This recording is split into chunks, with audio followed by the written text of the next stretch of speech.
Hello guys, welcome to my channel. Last வீடியோவில் நம்ம update எப்படி யூஸ் பண்ணுறது, queryல அப்டேட் எப்படி யூஸ் பண்ணுறது, அப்டேட் என்ன பண்ணும் அப்படின்றத பற்றி போன வீடியோவில் பார்த்துருந்தோம். இந்த வீடியோவில் அப்டேட் கிளாஸ் இல்லாமல் ஆல்டர் கிளாஸ் அப்படின்னு ஒரு கிளாஸ் அந்த இதை பற்றி நம்ம டிஸ்கஸ் பண்ண போகிறோம். அந்த ஆல்டர் எதுக்கு யூஸ் ஆகும்னா, ஆட் பண்ணுறதுக்கு, மாடிஃபை பண்ணுறதுக்கு, இதுக்காக யூஸ் ஆகும். இந்த வீடியோவில் நம்ம அல்டரை வச்சு எப்படி ஒரு காலம் ஆட் பண்ணுறது. சப்போஸ் ஒரு காலமை மிஸ் பண்ணிட்டீங்க ஒரு டேபிளில், அந்த டேபிளில் இந்த காலம் வேணும் அப்படின்னா இந்த காலம் எப்படி நான் போய் ஆட் பண்ணுறது MySQLல அப்படின்றத பற்றி தான் இன்றைக்கி பார்க்க போகிறோம். வாங்க நம்ம வீடியோக்குள்ளே போகலாம். இப்போ ஷோ டேட்டா பேசஸ் அப்படின்னு கொடுக்குறேன். ஏன்னா இப்போ நம்ம போனதில் மூவி அப்படின்ற ஒரு டேட்டா பேஸ் க்ரியேட் பண்ணுவோம் கரெக்டாக. அப்படின்ற போது நான் அந்த மாதிரி நிறைய டேட்டா பேஸ் க்ரியேட் பண்ணி வச்சுருக்கேன். அந்த டேட்டா பேஸோட லிஸ்ட்டெல்லாம் காமிக்கிறதுக்கு தான் ஷோ டேட்டா பேசஸ். அந்த ஷோ டேட்டா பேசஸ்ன்னு கொடுக்கணும், கடைசியில் எஸ்ஸில் எண்ட் பண்ணணும், இல்லாட்டி உங்களுக்கு எரர் காட்டும். இப்போ நான் இத்தனை டேட்டா பேசஸ் க்ரியேட் பண்ணி வச்சுருக்கேன். Ecommerce, DB, mark, movie, MySQL, post, school event, star, SYS, இந்த மாதிரி நிறைய டேட்டா பேசஸ் க்ரியேட் பண்ணியிருக்கேன். இப்போ இந்த டேட்டா பேசஸ்குள்ளேயே நம்ம டேபிள்ஸ் க்ரியேட் பண்ணணும். டேபிள்ஸ் க்ரியேட் பண்ணும்போது நம்ம டைரெக்டாக க்ரியேட் டேபிள் யூஸ் பண்ண முடியாது. அதனால் யூஸ் அப்படின்ற ஒரு கீவேர்டு யூஸ் பண்ணிவிட்டு அதுக்கப்புறம் நம்ம டேட்டா பேஸோட நேமை கொடுக்கணும். இங்கே நான் யூஸ் மூவின்னு கொடுத்துக்கிறேன். ஏன்னா அதுதான் போன தடவை நம்ம க்ரியேட் பண்ண டேட்டா பேஸு. ஸோ யூஸ் மூவின்னு கொடுத்துக்கிறேன். இங்கே மூவின்றது டேட்டா பேஸ் நேம். இப்போ டேட்டா பேஸ் சேஞ்சு வந்துடுச்சுன்னா நீங்கள் இந்த டேட்டா பேஸை ஆக்சஸ் பண்ணிக்கலாம். இப்போ நம்ம யூஸ்ன்றதை யூஸ் பண்ணியிருக்கனால நம்ம ஆக்சஸ் பண்ணிக்கலாம். அடுத்தது இந்த ஒரு டேட்டா பேஸ் மூவின்ற டேட்டா பேஸ்க்குள்ளே எத்தனை டேபிள்ஸ் இருக்குது அப்படின்றத கண்டுபிடிக்கிறதுக்கு ஷோ டேபிள்ஸ் அப்படின்னு கொடுத்தோன்னா எத்தனை டேபிள்ஸ் இருக்குது அப்படின்றத காட்டும், நம்மளுக்கு டிஸ்பிளே பண்ணும். இங்கே மூவிஸ் அப்படின்றதில் மூவின்ற டேட்டா பேஸில் மூவிஸ்ன்னு அப்படின்ற ஒரே ஒரு டேபிள் மட்டும்தான் இருக்குது. நல்லா கவனிச்சுக்கோங்க. Database name movie, table name movies. எஸ்ன்றது டிஃபர் ஆகுறதுனால இங்கே நம்மளுக்கு எரர் காட்டலை அந்த டேபிள் க்ரியேட் பண்ணும்போது. சப்போஸ் நான் இப்போ வேறு டேட்டா பேஸ் எடுக்கிறேன், போ அப்படின்ற ஒரு டேட்டா பேஸ் எடுத்துக்கிறேன். யூஸ் போன்னு கொடுக்கும்போது அடுத்தது ஷோ டேபிள்ஸ்ன்னு கொடுத்துருக்கேன். அப்போது அந்த போவில் இருக்க டேபிள்ஸ் எல்லாம் காட்டும்.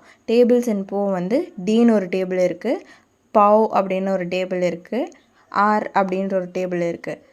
சரி, இப்போ நம்ம நம்மளோட மூவிக்கே வந்துக்கலாம். அதுதான் இந்த வீடியோவில் பண்ண போகிறது. அதனால் யூஸ் மூவின்னு திருப்பியும் நம்ம யூஸ் மூவி கொடுக்கணும். ஏன்னா நம்ம போன தடவை யூஸ் வேறு ஒரு டேட்டா பேஸ் கொடுத்தனால இந்த டேட்டா பேஸ் ஆக்சஸ் பண்ணுறதுக்கு யூஸ் மூவின்னு திருப்பி கொடுத்தா தான் நம்மளால் இதை ஆக்சஸ் பண்ண முடியும். இப்போ ஷோ டேபிள்ஸ் கொடுத்துட்டு நம்மளுக்கு ஒரே ஒரு டேபிள் மட்டும் தான் இருக்குது. அந்த டேபிளில் என்னென்ன இருக்குதுன்னு டிஸ்பிளே பண்ணுறதுக்காக நம்ம செலக்ட் ஸ்டார் ஃப்ரம் மூவிஸ்ன்னு கொடுக்கணும்.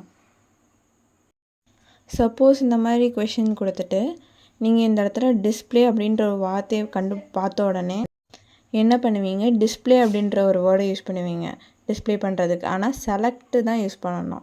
அதனால் இங்கே செலக்ட் ஸ்டார் ஃப்ரம் மூவிஸ் அப்படின்றத யூஸ் பண்ணணும்.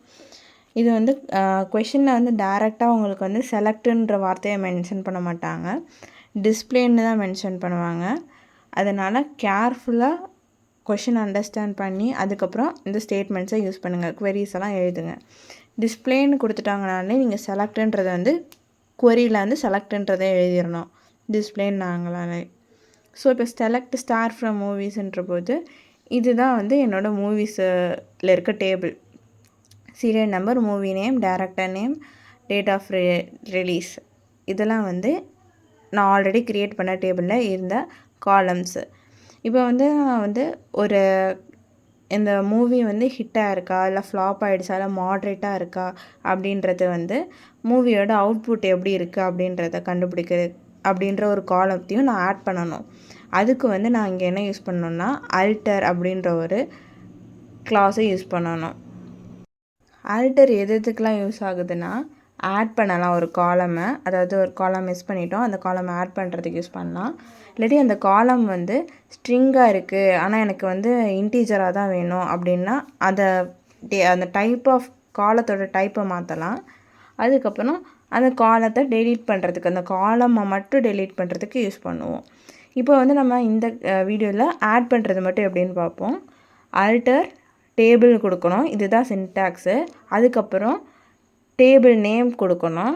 டேபிள் நேம் இங்கே வந்து மூவிஸுன்றனால நான் இங்கே வந்து டேபிள் நேம் அப்படின்ற இடத்துல மூவிஸ்ன்னு கொடுத்துக்கிறேன். அதுக்கப்புறம் இப்போ ஆட் கிளாஸு அப்படின்றதையும் போட்டுட்டு மூவி அவுட்கம், அதாவது இதுதான் காலம் நேமு. எந்த காலம் ஆட் பண்ண போகிறோமோ அந்த காலமுக்கு ஒரு நேம் கொடுத்து அந்த நேமை இங்கே ஆட் போட்டுடணும். இங்கே காலம் நேம் வந்து மூவி அவுட்கம் அப்படின்ற காலமை தான் இன்சர்ட் பண்ண போகிறேன் புதுசாக. அதனால் வந்து மூவி அவுட்கம் அப்படின்னு போட்டுட்டு அது வந்து ஒரு ஸ்ட்ரிங்குன்றனால வேர் கேரில் கொடுத்துட்டு நான் என்டர் கொடுத்துட்டேன் செமிகோலன் போட்டு. இப்போ வந்து query ஓகே அப்படின்னு வந்துருச்சு. இப்போ வந்து நம்ம அப்டேட் அப்படின்ற queryயை யூஸ் பண்ணணும். ஏன்னா வந்து அப்டேட் யூஸ் பண்ணாமல் வேறு இன்சர்ட் இன்ட்டு யூஸ் பண்ணோன்னா என்ன ஆகுன்றதையும் கடைசியாக காட்டுறேன். இப்போ நம்ம வந்து அப்டேட் யூஸ் பண்ணி நம்ம வந்து இன்சர்ட் பண்ணலாம் வேல்யூஸை.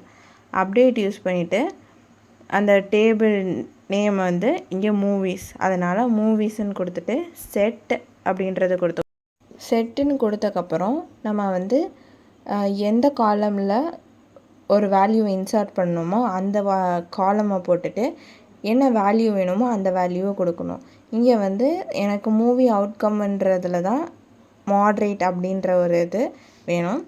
எந்த இடத்துல வேணும்னா அப்படி எந்த இடத்துல வேணுன்ற கண்டுபிடிக்கிற, அதாவது இஃப் கண்டிஷன் மாதிரி நம்ம வந்து பைத்தானில் இஃப் கண்டிஷன் யூஸ் பண்ணுவோம்ல, அதே மாதிரி இங்கே வேர் கண்டிஷன்.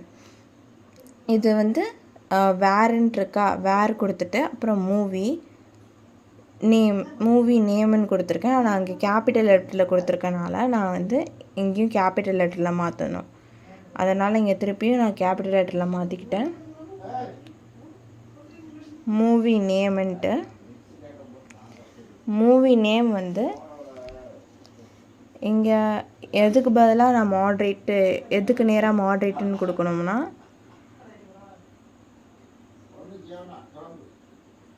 நான் இங்கே ராமாயணம் போட்டுக்கிறேன்.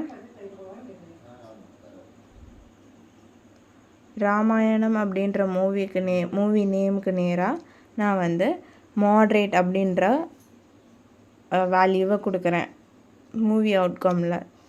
இப்போ வந்து செமிகோலன் கொடுத்துட்டு நான் இதை என்டர் கொடுத்துக்கிறேன். இப்போ நம்மளுக்கு பார்த்திங்கன்னா query ஓகே அப்படின்னு வந்துருச்சு. இதே மாதிரி நான் வந்து மிச்சம் எல்லாத்துக்கும் வேல்யூஸ் கொடுத்துக்கிறேன். இங்கே வந்து ராமாயணத்துக்கு பதிலாக வேறு வேல்யூவும், இங்கே மாட்ரேட்டுக்கு பதிலாக ஃப்ளாப்புன்னு கொடுத்துக்கிறேன். ஃப்ளாப்பில் வந்து கல்கின்னு நான் கொடுத்துக்கிறேன் மூவி நேமு. கல்கிக்கு நேராக ஃப்ளாப்புன்னு வரும். இது சும்மா எக்ஸாம்பிளுக்கு தான் சொல்கிறேன், உண்மையானா நீங்கள் எடுத்துக்காதீங்க. ஸோ அடுத்தது வந்து இதே மாதிரி இன்னொரும் இருக்குது, அதுக்கும் நம்ம வேல்யூஸ் கொடுக்கணும், இல்லாட்டி நல்லுன்னு வரும். அதனால் வந்து மறுபடியும் அப்டேட் கொடுத்துட்டு மூவிஸு செட்டு மூவிஸ் அவுட்கம்மு. ஆனால் இங்கே வந்து நான் ஃப்ளாப்புக்கு பதிலாக ஹிட்டுன்னு கொடுத்துக்கிறேன். ஹிட்டுன்னு கொடுத்துட்டு மூவி நேம் வந்து மகாபாரதம்னு இருந்துச்சு, அந்த இது அப்படியே கொடுத்துக்கிறேன். ஆனால் அந்த இது மகாபாரதம் மட்டும் ஸ்மால் லெட்டரில் இருந்துச்சு, அதனால் நான் ஸ்மால் லெட்டர்ஸ்லேயே கொடுத்துக்கிறேன். இப்போ வந்து என்டர் கொடுத்தோன்னா திருப்பி query ஓகேன்னு வரும்.